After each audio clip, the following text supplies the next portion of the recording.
Hey guys, today I'm doing a book review on November 9 by Colleen Hoover, and I'm actually going to be doing this spoiler free so anybody can be watching this. So to start off, I gave this book somewhere between like 3 to 3.5 out of 5 stars. For me, it was kind of just an okay book.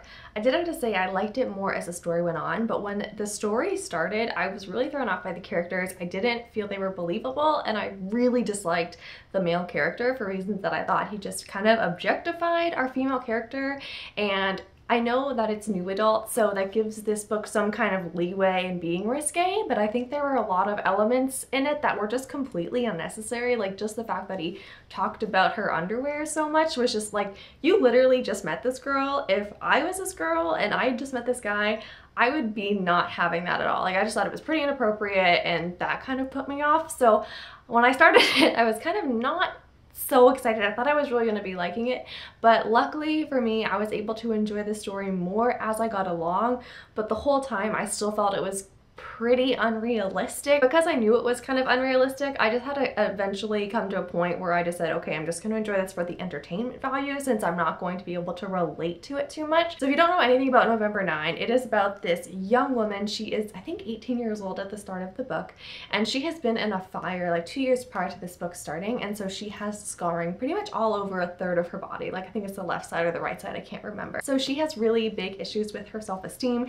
She doesn't think she's beautiful whatsoever. She was an actress before, like a child star teen actress, and that fell off when she got all scarred because nobody really wanted to hire her, and she also just lost the self-confidence in herself to really pursue it much further, like on the film big screen kind of way. And so she meets this guy right before she's leaving for New York City, and she lives in LA, so I mean we're talking opposite ends of America. They make up this pact, you could call it, I guess, that they're going to see each other on November 9th every year until she's 23, because her mother told her when she's 23 and older she's able to fall in love, but before then she wouldn't know who she was, and so she shouldn't fall in love with anyone because her identity would get wrapped up in the other person and she just never would find out who she actually is.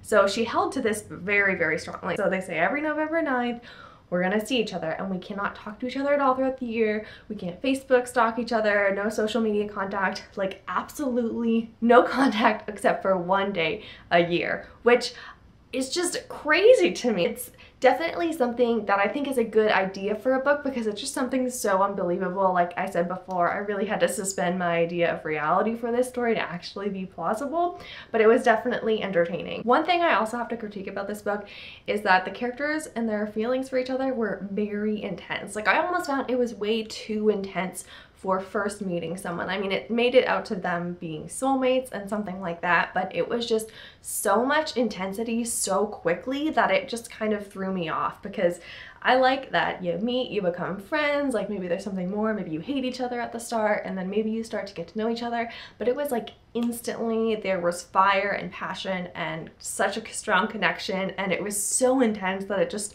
also detracted from the reality a bit from my perspective. But like I said, I know I'm giving this book like a really bad rep to start off with. I did really start enjoying it a little bit more as like I just kind of got used to what this story was going to be about, and as the story went on, it is really cool how it takes place over the course of, it's like 5 or 6 years, so you get to see these characters kind of grow and go through whole different stages of their lives, which I think was great. And there is a plot twist at the end which I think did add a lot more depth that I feel like I was missing out on for the beginning half of the book, so you have to kind of wait to the end to get to that plot twist. Like when I ended it, I wasn't as upset with it because I thought, okay, well there was something a little deeper in the story, and like I love fluffy chick lit books like that, but I also want depth out of books, and this book I felt was lacking it for a while, although Colleen Hoover did try with the whole self-conscious issues that our main character was dealing with in the start of the book. It's honestly hard to say if I could recommend this book to anybody. If you're a big fan of Colleen Hoover, then I would say just go ahead and read it. I mean, it was a really quick read. I easily could have read this in one setting, but I was doing stuff, so I kind of read it in like 2 separate settings. It read so quickly. It really didn't have much of any downtime. It was just like constantly going forward. So at no point was I ever really bored with this story, which was something really nice, because this would be a great book, I think, possibly to get out of a reading slump if you just need something to keep you entertained and get you back into the swing of things. So for that, I think it is good. As for just like getting a really good, wholesome story, I don't know if I could recommend it for those reasons. So now I'm done talking about November 9, but there are a couple things that I wanted to just throw out there too in general. I'm thinking about doing some type of read along, maybe once every other month or once a month, something like that, where we can involve like people doing blog posts and videos and Bookstagram features, everything like that. I just think it'd be really fun to have a community aspect to reading a book together and then just putting it out there on so many different outlets. So if that sounds like something that'd be kind of interesting to you, maybe I could like pick a book, or we could all kind of brainstorm something that's kind of popular and newer, and then whoever would want to do videos or blog posts, I could link everything in the description of my video, and then those who decide to participate could also do the same for everyone else. So it could just be a really good way to meet new booktubers, bookstagrammers, and book bloggers, and kind of just like make us one whole community. So I think that sounds fun. I don't really know what book I want to start with yet, but if you have suggestions, if you think that sounds cool, just let me know below, because I think it would be pretty fun. I know like the big booktubers, they have their like book of the month kind of thing.